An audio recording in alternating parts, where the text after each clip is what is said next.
Hi hello everyone. ఇలా stove మీద ఒక కడాయి పెట్టుకొని గీ యాడ్ చేసుకొని అందులోనికి జీడిపప్పు, జీలకర్ర, ఆనియన్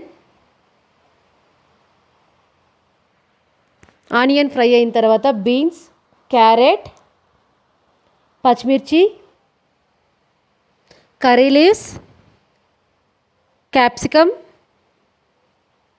క్యాబేజీ, తగినంత సాల్ట్ యాడ్ చేసుకొని బాగా ఫ్రై చేసుకోండి. వెజ్జీస్ అంతా ఫ్రై అయిన తర్వాత ఇలా బాయిల్ చేసుకున్న రైస్ని ఇలా యాడ్ చేసుకొని దీని మీద జీరా పౌడర్ చల్లుకొని బాగా ఫుల్ మిక్స్ చేసుకున్నామంటే గుమగుమలాడే వెజ్ ఫ్రై రైస్ రెడీ అండి. ఇది పిల్లల లంచ్ బాక్స్కి అయితే సూపర్గా ఉంటుందండి అండ్ హెల్తీగా కూడా ఉంటుంది.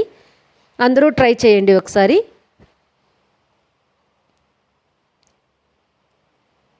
Please like, share, subscribe to our channel Revati Ram. Keep smile.